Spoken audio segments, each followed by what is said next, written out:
ചക്ക വിളയിച്ച് വെച്ചേക്കുന്നു. ഇതുപോലെ വിളയിക്കണം. എല്ലാവർക്കും ഇപ്പൊ ധാരാളം ചക്കയുണ്ടല്ലോ. എല്ലാവരും ചക്ക എടുത്ത് ഇതുപോലെ അരിഞ്ഞ് ഇതുപോലെ വിളയിക്കണം. ശർക്കര പാനിയാക്കിയിട്ട് അതിനകത്തോട്ട് ചക്കയിട്ട് ഇളക്കി അത് ഇച്ചിരി ലൂസാകും. അതിന്റെ വെള്ളം ഇറങ്ങുമ്പോൾ അത് പിന്നെ പറ്റാൻ പറ്റുവാണെങ്കിൽ ഒന്നും ചേർക്കണ്ട. പറ്റിയില്ലേ ഇച്ചിരി അരിപ്പൊടി ചേർത്താൽ മതി. അത് നല്ലോണം പറ്റും. ചുക്കും ഏലക്കായും ജീരകവും കൂടി ഇച്ചിരി പൊടിച്ച് ചേർത്ത് നമുക്കത് ഇളക്കി പരട്ടി തന്നെ ഇതുപോലെ പരട്ടി എടുത്താൽ മതി. കൊഴുക്കട്ട പുഴുങ്ങാനും അട പുഴുങ്ങാനും പിന്നെ വെളിയിലോട്ടൊക്കെ കുഞ്ഞുങ്ങൾക്കാണേലും കൊടുത്തു വിടാനും പിന്നെ നമുക്ക് ചുമ്മാ അലുവ പോലെ കോരിയാണേലും തിന്നാൻ നല്ല ഇതാണ് ചക്ക വരട്ടിയത്. അത് നമുക്കിനി എങ്ങനെ ചെയ്യുന്നതെന്ന് നോക്കാം. ഹായ്, അമ്മയുടെ ചാനലിലേക്ക് എല്ലാവർക്കും സ്വാഗതം. അമ്മയ്ക്ക് ഇന്ന് ഇച്ചിരി വരിക്കച്ചക്ക കിട്ടി. അമ്മ അതൊന്ന് വരട്ടിയെടുക്കാൻ പോവാന്ന്. വിളയിച്ച് നമുക്ക് ഇങ്ങനെ വിളയിച്ച് അരിഞ്ഞ് ഇതുപോലെ തന്നെ പൊളിച്ച് കുരുവെല്ലാം കളഞ്ഞ് നമ്മൾ അരിഞ്ഞ് തണ്ട് ഇത് അരിയണം. അരിഞ്ഞെടുത്ത് ശർക്കര പാനിയാവുമ്പം നമുക്ക് അതിനകത്തോട്ടിട്ട് വിളയിച്ച് ഇച്ചിരി ജീരകപ്പൊടിയും ഇച്ചിരി ഏലക്കാപ്പൊടിയും ഇട്ട് വരട്ടി വെക്കാമെങ്കിൽ നമുക്ക് കൊഴുക്കട്ട അട ഇതെല്ലാം നമുക്ക് ഉണ്ടാക്കി കഴിക്കാം. ചുമ്മാ അന്നേരം നമുക്ക് പറക്കി തിന്നാം. ഇതുപോലെ അരിഞ്ഞെടുക്കണം. അരിഞ്ഞെടുത്തിട്ട് ശർക്കര പാനിയാകുമ്പോൾ അതിനകത്തോട്ട് ഇട്ടിട്ട് ഇളക്കി ഇച്ചിരി ചുക്കുപൊടി ഇട്ടാലും നല്ല ചുക്കുപൊടി ഇച്ചിരി ജീരകപ്പൊടിയും ഇച്ചിരി ഏലക്കാ പൊടിച്ചതുകൂടി ഇട്ട് വരട്ടി എടുത്ത് വെച്ചാൽ നമുക്ക് അടയുണ്ടാക്കാൻ വെളിനാട്ടിലോട്ടൊക്കെ ആണെങ്കിലും കുഞ്ഞുങ്ങളൊക്കെ ഉണ്ട് നമുക്കിത് കൊടുത്തു വിടാം. ഇതിപ്പോൾ എൻ്റെ മോക്ക് കൊടുത്തു വിടാനാ. നാളെ ഒരാൾ പോകുന്നുണ്ട് ദുബായിക്ക്. അന്നേരം അവർക്ക് അങ്ങനെ എടുത്ത് കൊടുത്തു വിടാനാ. ഇത് വിളയിച്ച് അവർക്ക് അടയൊക്കെ ഉണ്ടാക്കി കഴിക്കാം. അന്നേരം ഇങ്ങനെല്ലാം പറക്കി അരിഞ്ഞെടുക്കട്ടെ. നമുക്ക് എന്നിട്ട് ഇതെങ്ങനെ വിളയിക്കുന്നതെന്ന് കാണിക്കാം.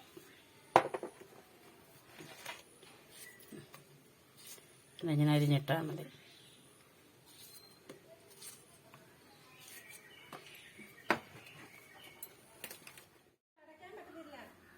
നമ്മൾ ചക്കയെല്ലാം പറക്കി അരിഞ്ഞ് ഇതുപോലെ അരിഞ്ഞെടുത്തിട്ടുണ്ട്. ഇത് കുറച്ച് ചക്കയുള്ളൂ, ഒത്തിരിയില്ല. അതിനി നമുക്ക് മാറ്റി വെക്കാം. 250 ഗ്രാം ശർക്കരയൊക്കെ എടുത്തിട്ടുണ്ട്. ഒത്തിരി ശർക്കര വേണ്ട, ചക്കയ്ക്കും മധുരമുള്ളതല്ലേ, അതുകൊണ്ട് ഒത്തിരി വേണ്ട. ഇനി നമുക്കൊരു പാത്രത്തിലേക്ക് ഇട്ട് കുറച്ച് വെള്ളം ഒഴിച്ച് കുറച്ച് വെള്ളം കൂടെ, ഒത്തിരി വെള്ളം വേണ്ട, പറ്റാൻ പിന്നെ പാടാ. കുറച്ച് വെള്ളം മതി. തീ കത്തിക്കാം നമുക്കിങ്ങനെ.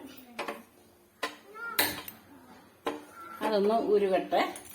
അപ്പോഴത്തേനും നമുക്ക് ഇച്ചിരി ചുക്കും ഏലക്കായും ജീരകവും കൂടെ പൊടിച്ചുകൊണ്ട് വരാം. നമ്മുടെ ശർക്കര പാനിയായി. ശർക്കരയെല്ലാം കലങ്ങി. നമുക്കിനി ഇത് തീ ഓഫ് ചെയ്യാം.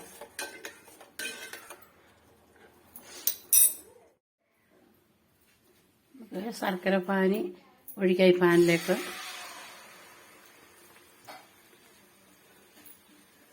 നല്ലതായിട്ട് ഇനി തിളച്ച് പച്ചപ്പ്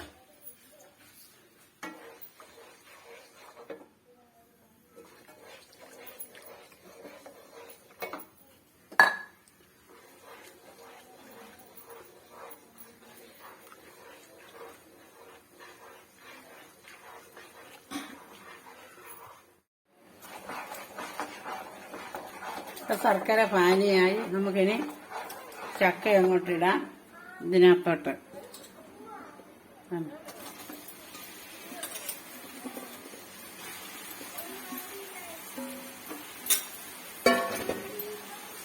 നമുക്കിത് ഇളക്കി പരട്ടിഞ്ഞെടുക്കാം.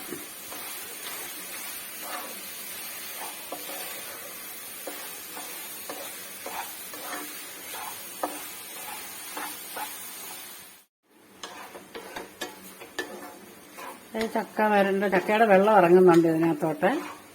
അതിനി ഇറങ്ങി ആ വെള്ളം ഒന്ന് പറ്റണം. പറ്റിയാലേ വരണ്ട് കിട്ടത്തുള്ളൂ.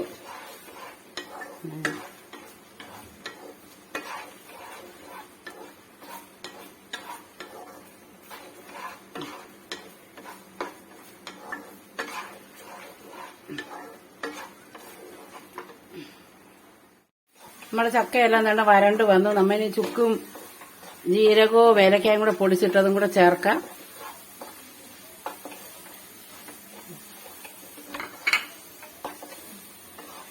ഇട്ട് നമുക്ക് ഇങ്ങനെ വരട്ടി ഇഞ്ഞെടുക്കാം.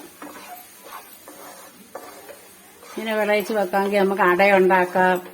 പിന്നെ കൊഴുക്കട്ടയൊക്കെ പുഴുങ്ങി തിന്നാം, നല്ലതാ. ഇങ്ങനെ അന്നേരം കോരി നമുക്ക് സ്പൂണും കൊണ്ട് കോരി തിന്നാം.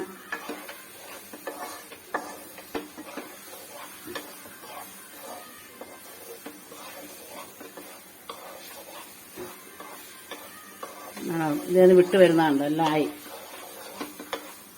ഫാനേന്ന്